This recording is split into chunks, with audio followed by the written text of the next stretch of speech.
Nah, lakukan penyemprotan secara cepat dan merata dengan spray bertekanan ya.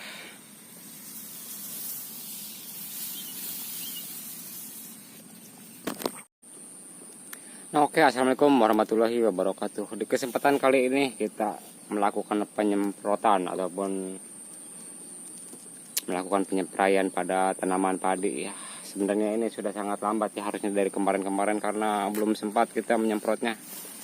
Sekarang kita akan melakukan penyemprotan apa saja yang kita gunakan obatnya ya. Nah, buat kawan-kawan yang bertanya di usia berapa penyemprotan padi yang bagus, itu sebenarnya penyemprotannya dilakukan di usia, kalau untuk penyubur ya, 7 hari itu sudah mulai melakukan penyemprotan. Dan untuk hamanya, kalau sudah ada tanda-tanda penyerangan hama itu segera dilakukan penyemprotan. Oke, mantap. Jangan lupa subscribe, komen, share, dan bagikan sekiranya informasi bermanfaat dan menambah wawasan dan pengetahuan baru ya. Untuk penyemprotan di tahap awal itu hamanya biasanya cuma ulat ya. Di sini kita menggunakan pestisida yang murah ataupun yang murah-murah saja, seperti halnya ada Sidametrin dan Virtaco kita oplos. Dan untuk penyuburnya kita menggunakan ini sebenarnya MPK dengan aturan 1 kilo, kita rendam 1 botol, kita campurkan, nanti dia menjadi penyubur daun seperti itu ya. Oke, bagaimana cara pengoplosannya, simak terus.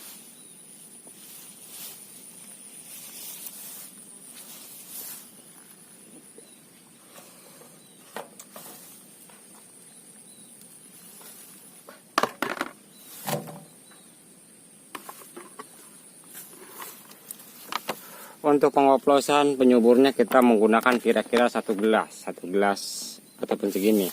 Ini saya perkirakan ini 1 gelas segini ya. Buat kawan-kawan bisa juga ditakar ya menggunakan gelas. Nah.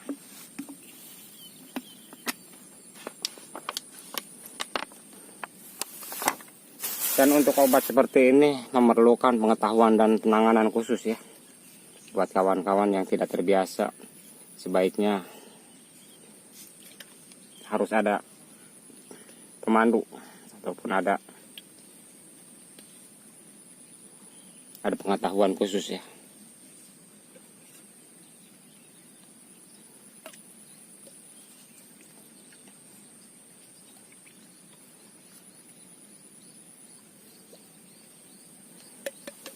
Kita ambil alat dulu karena susah dibuka.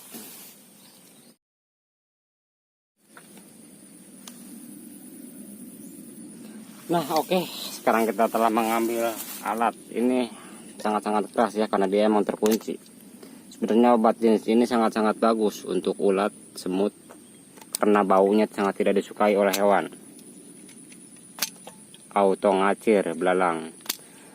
Oke, dan waktu yang tepat untuk penyemprotan usahakan di pagi hari. Sekiranya tidak terguyur hujan beberapa waktu ke depannya ya. Nah, ini juga sangat perlu diperhatikan. Sekiranya mau hujan kan otomatis obatnya akan larut terbawa air. Seperti itu. Dan kita menggunakan setengah. Kira-kira setengah ya, dibagi 2 1 botol ini. Untuk 1 tangkinya kita bagi 2.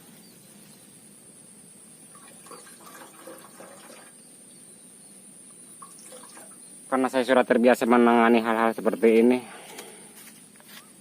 jadinya saya mengetahui takarannya seperti itu. Dan usahakan jangan terkena kulit, karena biasanya obat ini sangat gatal kalau terkena kulit.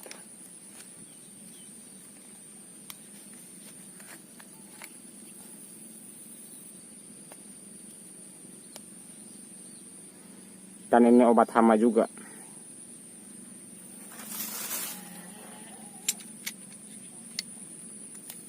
Usahakan jangan merokok, makan saat melakukan pengerjaan penyemprotan seperti ini ya. Dan usahakan juga jangan melawan arah angin. Nah, ini perlu diperhatikan juga ya. Kita menggunakan Ini untuk 2 tangki ya, kita gunakan setengah juga. Nah, kan di sini bisa terlihat nih. Ataupun bisa dikira-kira ya, sekiranya 1 botol ini kita bagi 2. Ataupun kita takar aja menggunakan 3 takar.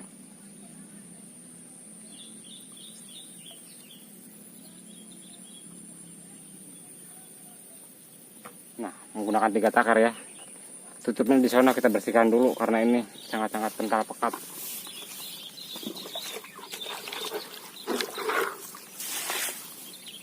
Dan untuk tahap selanjutnya isi sampai penuh. Nah, airnya.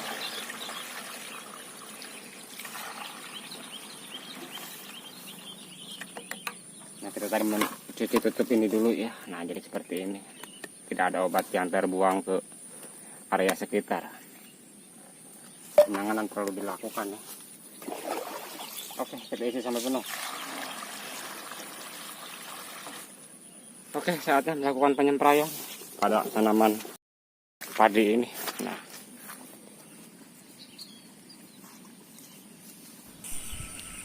jadi selain itu yang perlu diperhatikan adalah jenis semprotan yang kita gunakan ya.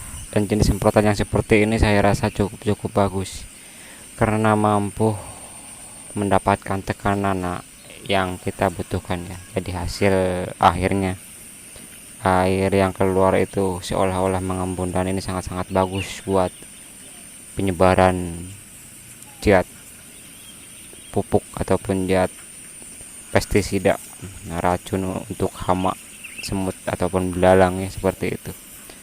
Dan kita lakukan secara cepat, tepat dan merata. Oke.